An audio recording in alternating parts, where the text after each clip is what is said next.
So what the Saints wanted to do, they wanted the Browns to sign Jadeveon Clowney because the Browns lead the NFL in cap space right now. And the Browns would have signed Clowney. The Browns would have paid a large portion of his salary like the Texans did last year when they unloaded Clowney's contract onto the Seahawks. And then the Browns would have traded Clowney to the Saints for a draft pick and a player.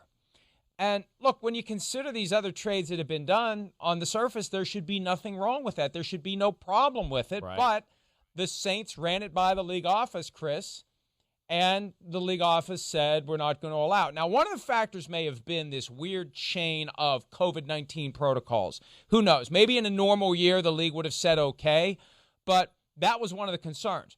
Okay, so if the Browns sign this guy, he has to show up here and sign a contract. He has to be in a hotel for a couple of days and have 3 negative COVID-19 tests before he signs his contract. Then we turn around and trade him to the Saints, and he's got to go sit in a hotel for 3 days and get 3 negative COVID-19 tests. And then what if something goes haywire? What happens? Is he on the Browns? How does this work? I think that was part of the practical concern. Okay. I still don't know why the league wouldn't allow it, though. That's what I don't get. Why would the league allow it? Yeah. It's an arm's length transaction. It's creativity in action. Why not let it go through? I mean, I don't have an answer for you. I was hoping you were going to have something for me here just to say, like, why? But I don't get it either.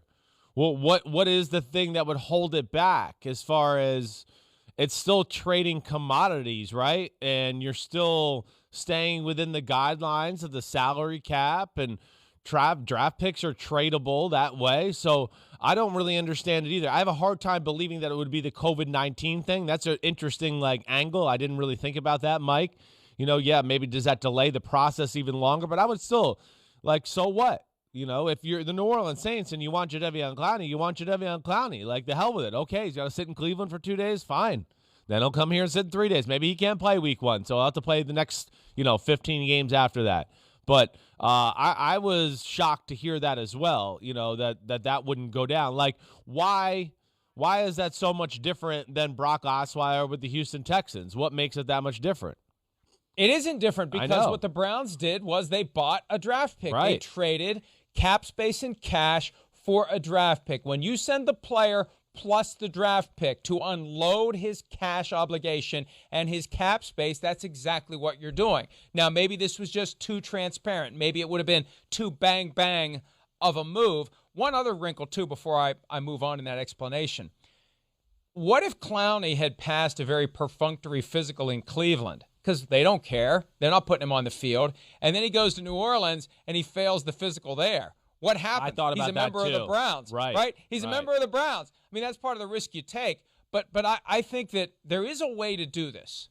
I was talking to somebody about this yesterday. There's a way to pull this off if it's not compressed like this. And maybe sometimes, what's the old saying? It's better to ask forgiveness than ask permission. Maybe the flaw was they bothered to ask the league if the league would allow it.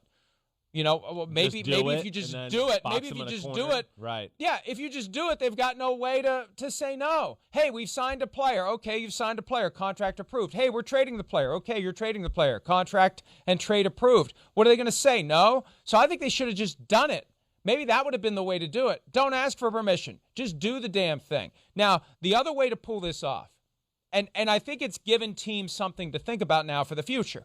You go into an off season where from the get-go, one team doesn't have cash and doesn't have cap space. Another team has cap space to burn, right? What you do is, and it's going to take 2 general managers who trust each other very completely and thoroughly, and it's going to take an agent who's in the middle brokering all of this, who everyone trusts. But what you do is, in March, that's when the team with the cap space signs the player. And then in July, that's when they trade the player. Yeah, and right. No one's going to say boo about it then. So that's the way you pull it off.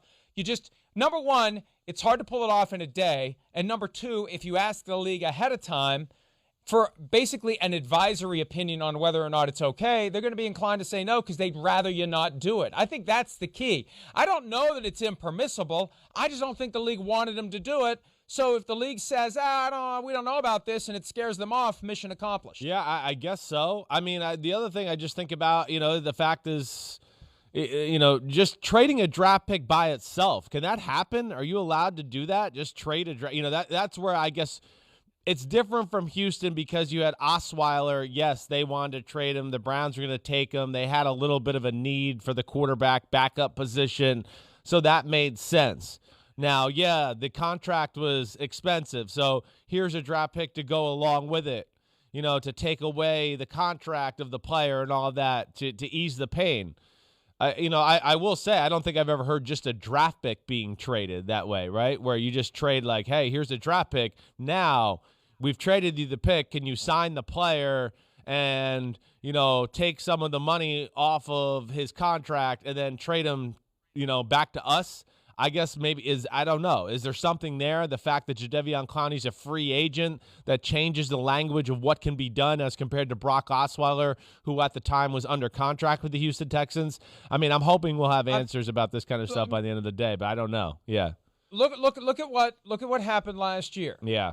The Texans have the franchise tender applied to Jadeveon Clowney. Yeah. He hadn't signed it yet. He's a free agent. He's not employed by the Texans. Right. So in one fell swoop, he signs the tender, and the Texans pay $7 million of what he's due to make, and then they trade him to the Seahawks. Right. So, the Seahawks they gained contractual control over him there before they at least made the move to where maybe but they knew where it was going. I know, but maybe I know. I'm with you, Mike. I get it. I'm just saying maybe is the league arguing he's not under any contractual control right here, and you can't trade him that way, or therefore he's not a commodity of either team. I don't understand it either. I don't know. I'm just trying to spitball. I think the fly in the ointment here was that the Saints decided to ask for permission instead of just doing it. And when you want to be aggressive, go do it. Did Baltimore ask too, though? Did they ask the league, or did they just hear what the Saints? Yeah, okay. That's the next. Yeah. That's the next wrinkle in this, and This is what we caught wind of yesterday. And it's funny because, I'm in my let's find something really good for the Thursday night Chiefs Texans pregame show nugget that I can mention during the time that we're on the air. Right. And my nugget Thursday night was going to be, it was actually the Ravens that would have gotten him if this thing were deemed to be permissible, not the Saints. That would have been the ultimate switcheroo for the Saints. If the league had said, yeah, go ahead and do it, the Ravens were the ones who were going to do it. The Jaguars would have signed Clowney and traded him to the Ravens. That's how it would have played out under that scenario for a variety of reasons. And once I found out about it yesterday and felt very confident about it, I came to the realization that there's no way it was going to hold until Thursday. No you way. just get a sense of how many people know, Right. and too many people knew. So we went with it yesterday. And, it's the 100% truth. The Ravens would have done it. And, boy, the Saints would have been pissed, right? They do all the legwork. They put in the elbow grease. They call the league. The league says okay. And then Clowney turns around and goes somewhere else under that same scenario. But, and here's why the Jaguars would have done it. They don't want Clowney in their division. This would have been perfect. It keeps him from going to the Titans. It's the ultimate way to block Clowney from becoming a Titan. The Jaguars become the facilitators of getting Clowney to the Baltimore Ravens. It's genius, and I think they just should have done it. Just do it, and don't ask anybody if you can. Yeah, no, I'm with you. I understand the Jaguars doing it. I mean, they're kind of, like we've seen, where they're collecting draft picks and assets that way. It does make a lot of sense. I'll be interested to hear. I would think we're going to get some sort of statement from the NFL this week on why that was blocked, right? I mean, somebody's going to have to come out with that, and I'll be interested to hear what that reasoning is. I mean, holy cow, Clowney to the Ravens.